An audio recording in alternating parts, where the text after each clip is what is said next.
Good evening. Welcome to Fox 11 News at 10. I'm Alex Michelson. And I'm Christine Devine. We begin with breaking news. 3 LAPD canine officers are shot and wounded in the Lincoln Heights neighborhood of East LA.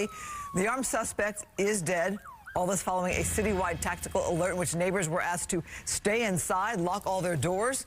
We have live team coverage with Fox 11's Coco McAvoy, Gina Silva. But we begin with Ed Lascos live in Lincoln Heights, where we are awaiting another news conference. Ed.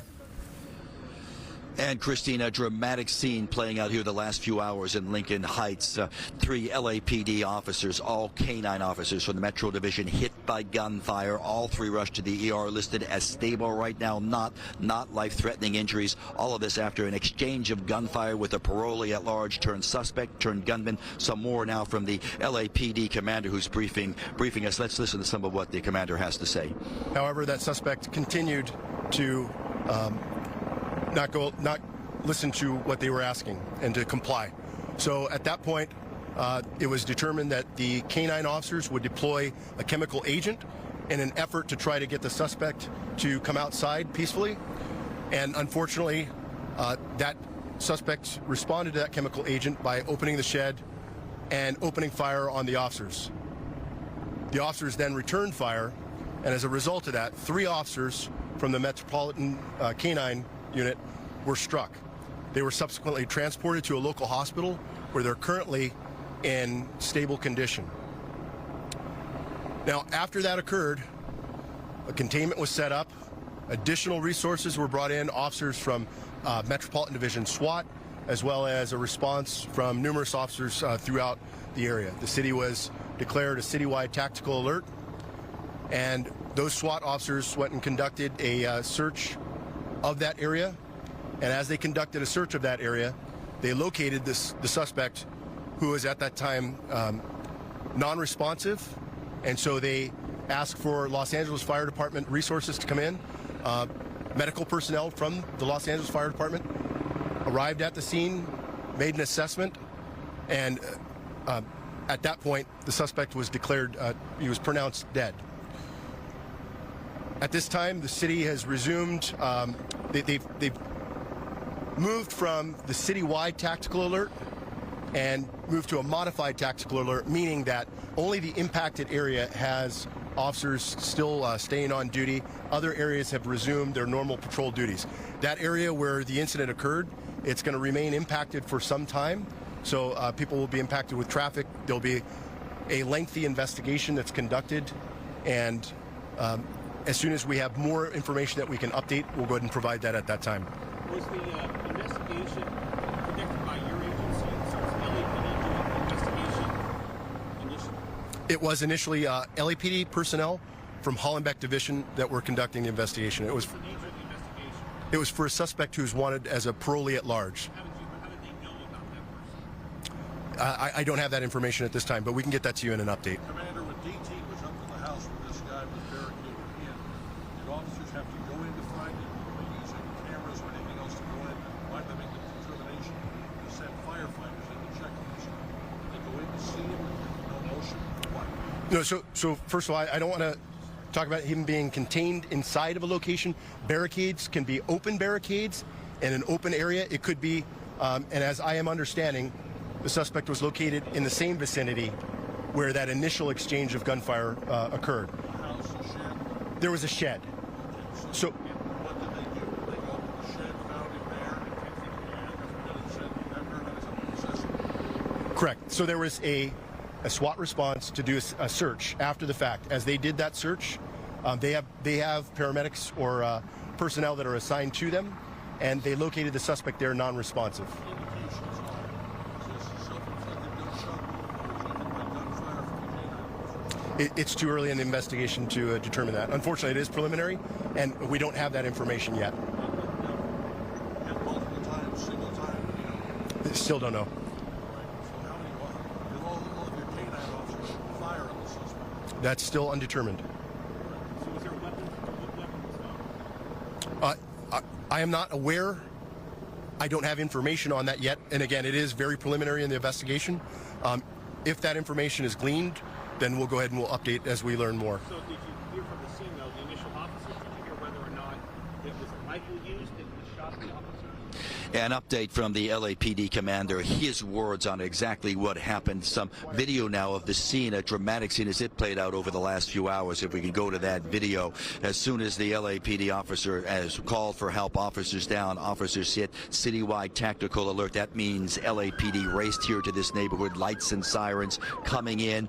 Moving in fast, SWAT officers called in from all over the city, sealing off that area, sealing off the apartment where they thought that gunman had barricaded himself inside. LAPD also moving in with their remote robot, taking it to the front door of that apartment complex to see if they could get an ID with their camera also in that robot, to see if they could get a visual on where that suspect, the parolee at large, might have held up inside. It played out for a couple of hours. I can tell you they had 2 LAPD helicopters with their night suns, the big lights circling overhead, and also using their loudspeakers, telling so many of the people who live in the apartments down below to stay inside, lock their doors, stay away from their windows because there was a gunman on the loose. It was a surreal scene that played out for several hours. Even SWAT officers moved in and evacuated some of the nearby apartments, concerned there might be another exchange of gunfire as all of this played out. But eventually, as the commander was telling us, LAPD waited it out, SWAT moved in, and then they found the gunman inside. He was dead. Still an indication, no indication really if he took his own life or if he lost his life as part of that gunfire. But as we come back alive, we can also tell you the 3 canines, the dogs involved with the officers, they are okay. The parolee at large, we don't know exactly what he was being wanted for as the investigation continues. For now, we are live here in Lincoln Heights. Back to both of you we go. All right, Ed, thank you. We do want to get more information on those officers. We continue our team coverage. Gina Silva live at County USC Hospital where those officers were rushed. Gina.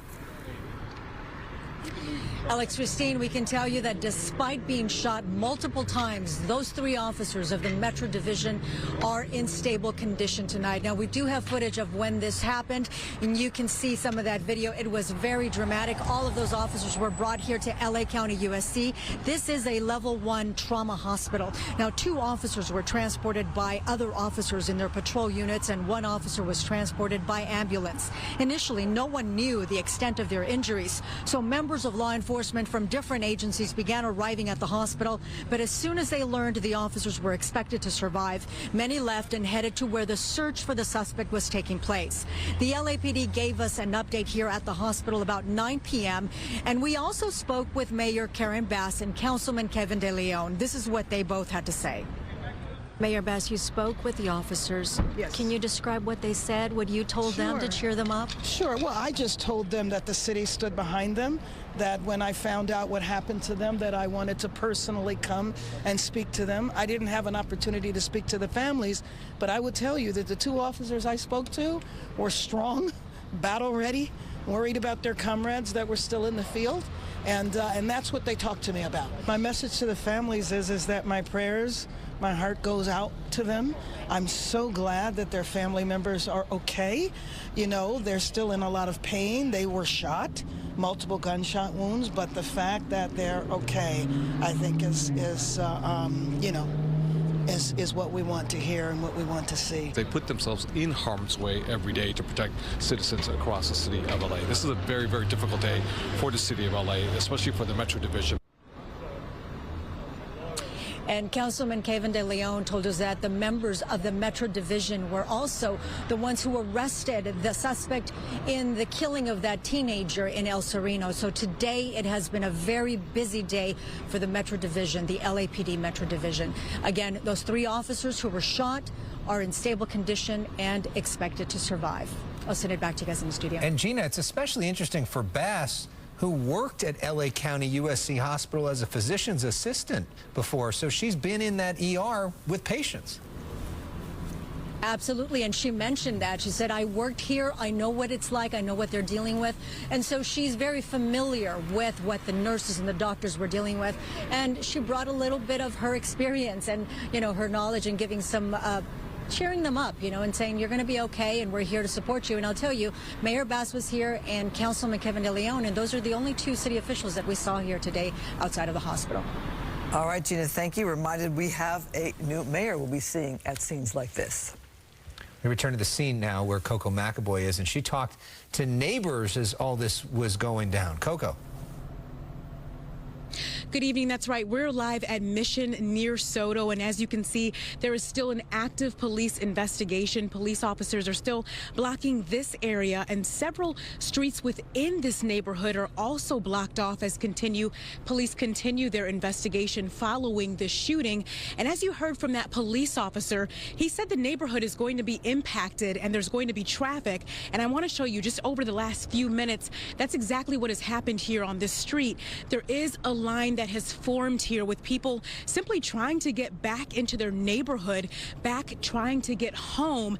And I did speak to a few of the neighbors off camera because they said they didn't want their name or face associated with what was going on here. But they did tell me that they were quite frustrated, saying they just wanted to simply get home. But as you heard that officer say, this area is going to be impacted for quite some time because although the suspect has died, now they're still conducting their investigation, still trying to determine how everything took place, why everything took place.